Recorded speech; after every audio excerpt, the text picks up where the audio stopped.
Bonjour à tous. Alors, nous voilà repartis pour une série de petites vidéos. Alors, aujourd'hui, on va faire toute une série sur le corps humain.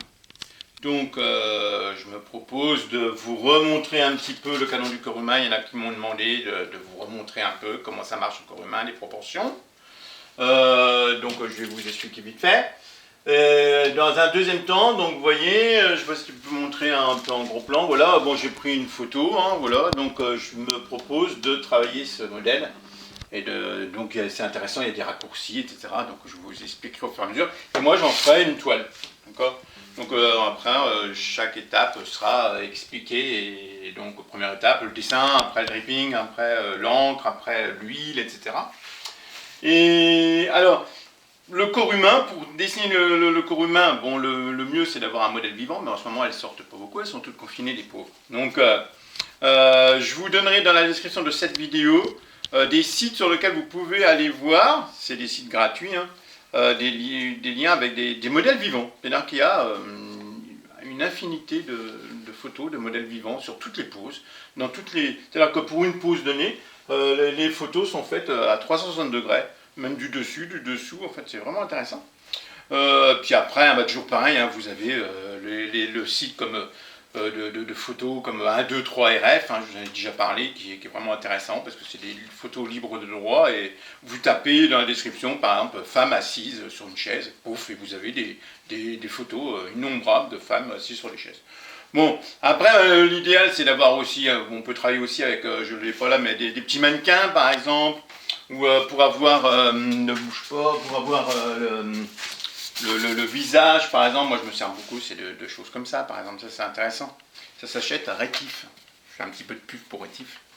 Et puis un dernier truc hein, vraiment intéressant, si vous travaillez le corps humain, hein, c'est voilà, ça. Moi je trouve que c'est le mieux, hein, c'est celui-ci, hein.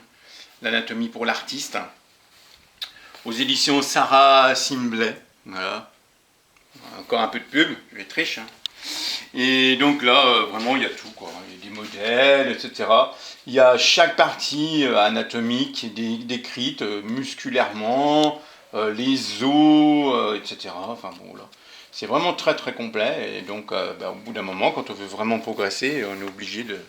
Et donc, la démarche, hein, c'est d'aller chercher des photos ou d'avoir quelqu'un qui pose pour nous. Hein. Et puis après, hein, c'est le carnet de croquis, le carnet de croquis, le carnet de croquis. Ça, il est hors de question de partir directement sur la toile si vous ne savez pas dessiner un corps humain. C'est quand même quelque chose de quand même hard. Hein. Donc voilà.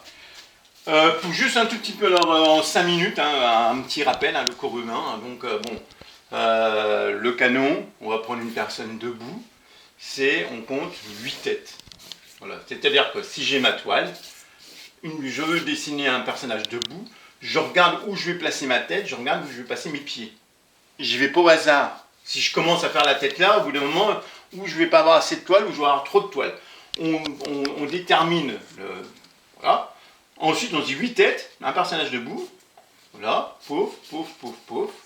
Éventuellement là, pouf, pouf, ça ne sert à rien. Donc on a là, on va refaire hein, la tête, d'accord. Voilà. Les épaules, le cou ça n'existe pas, hein. Le cou est à l'intérieur de la ligne d'épaule. La poitrine, voilà, avec les aisselles, hop. On fait toujours un petit triangle comme ça, c'est l'abdomen. Donc là on a le nombril, la cage thoracique, voilà, l'abdomen, qui vient se greffer sur l'abdomen, bon ben là on a le pubis, le sexe, là on a les hanches, voilà. Donc arrivé là on trace les membres, hein, l'axe des membres, hein, tibia, péroné, fémur. On a, voilà, si on veut dessiner le fémur, il était comme ça, voilà. Donc on a la hanche, la cuisse, voilà, hop. Le genou, le système, voilà. Et ensuite, là, le pied, hein, voilà, pof, pof, avec le hop, hop. Toc, toc, toc. Bon. On raccourcit, pareil de l'autre côté, hein, toc, voilà, le genou, la rotule, le mollet, malléole extérieur et intérieur, hop, la hanche, hop, l'abdomen, donc hein, voilà. Après, c'est regarder le modèle, hein, chacun n'est pas. Il y a des personnes plus fortes, plus allongées, plus fines, plus petites, plus, voilà. Hop, voilà.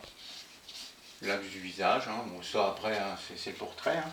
Ensuite on a accroché là à l'aisselle, on a le bras. Le coude vient à peu près au nombril et la main vient à la cuisse. Donc voilà, on a quelque chose comme ça. Hein. Hop, hop, hop, et la main qui est à la cuisse. Voilà. Une fois qu'on sait faire ça, on sait dessiner un personnage. Donc un personnage debout, bah, c'est relativement facile. Hein. Après voilà, c'est du modelé. Hein. Voilà, si on veut amener la lumière, etc. Hop, on pose des passages, on dégage la cuisse, etc. On va raccourcir. Maintenant, le même personnage, mais en raccourci. Alors, rappelez-vous, on l'avait fait, hein, c'était un personnage assis, par exemple. Première chose à faire, c'est déjà de faire la chaise. La chaise, à partir du moment où notre personnage est placé sur quelque chose, assis ou couché sur là, on ne sait pas, on met le décor en place avant le personnage. Et maintenant, si j'ai à faire mon personnage, je me dis, bah, c'est la même chose. Hein. Là, je sais qu'il va être assis, donc tout ça, ça va pas changer. C'est juste ça, en fait, qui va changer, puisqu'en fait, on va plus voir les cuisses, puisque les cuisses vont se replier. Donc, on va avoir 4 têtes et 2 têtes et demie. Donc, à partir des cuisses, on va avoir 4 têtes. Alors, si ma tête arrive là, bah, 4 têtes, ça fait 1, 2, 3, 4. Voilà. Plus 2 têtes. Donc, mes pieds vont arriver là. Donc, ben, voilà, en gros, ça va marcher comment? Ben voilà, je place ma tête, ma ligne d'épaule. Pareil, hein, poitrine, etc. Hop, voilà. Admettons qu'il est assis de face, hein, c'est plus facile. Voilà, l'abdomen, etc. Bon, j'ai mes cuisses qui arrivent là. Mes genoux qui vont être, voilà, là. Le mollet, mes pieds. Voilà, hop. La cuisse, on la voit pratiquement pas, puisqu'en fait, ici même il a une jambe un peu relevée, par exemple, pour donner un petit peu de mouvement. Voilà. Hop, et l'autre pied. Voilà. Donc là, ben, je perds en fait 2 têtes, puisque en fait il est assis. Donc ça s'appelle un raccourci. Puisqu'en fait, ça, je ne vois plus la cuisse, elle revient vers moi, donc ça s'appelle un raccourci. Bon, et puis après, en imaginant qu'il a une main, par exemple, sur la cuisse, il se gratte. Je ne sais pas ce qu'il se gratte, mais il se gratte, voilà. Bon, il regarde vers le haut, etc. Voilà. Il est en extase. Voilà. Voilà. D'accord? Bon, c'est pas compliqué. Alors maintenant, ben, on va étudier pour faire une pose un peu plus sophistiquée. On a encore 1 ou 2 minutes. Donc là, la difficulté, c'est on voit le personnage, en imaginant par exemple que j'ai ma toile comme ça. Il va falloir, c'est que j'étudie. Alors les proportions déjà, vous voyez, en fait, elle tient pratiquement dans un carré. D'accord? Ça, c'est, je remarque que ça, c'est aussi large que ça. Bon, déjà. Donc elle va tenir presque dans un carré. Ensuite, on commence toujours, c'est par la colonne. On va chercher la colonne. La colonne, ben voilà, on voit qu'elle est comme ça. Voilà. La tête va arriver par ici. Et après, c'est pareil, une tête, 2 têtes, ben une tête ici, 2 têtes la poitrine, hein, 3 têtes le nombril. Ça change pas énormément. Le sexe, voilà. La cuisse qui va venir en raccourci. Le genou qui va venir comme ça. Hop, le pied. Hop, le mollet. Je vais avoir mon autre jambe qui va arriver. Alors là, on voit bien que la jambe, elle est vraiment raccourcie, elle est énormément plus grande qu'on ne la verrait normalement. Donc voilà, je travaillerai mon genou, le mollet, etc. Voilà. Donc je fais juste j'établis un croquis pour voir un peu la difficulté du personnage, là où il va y avoir des pièges. Hein. Voilà. Hop, hop, voilà le cou, le personnage qui regarde en l'air. Hop. Voilà. Là, il va y avoir un bras qu'on verra pas, mais un bras, bon, moi je vais m'arranger pour faire quelque chose d'un peu plus. Je vais détourner un peu le personnage. Là, on voit qu'en fait, elle a un bras qui arrive par derrière, avec la main qui arrive comme ça, etc. Donc voilà, mon personnage, en gros, le croquis, ça va ressembler à quelque chose comme ça. Donc voilà, j'ai étudié, je vois à peu près là où il y a les pièges, là où il va falloir que je fasse attention. Les proportions, ben maintenant je vais attaquer ma toile.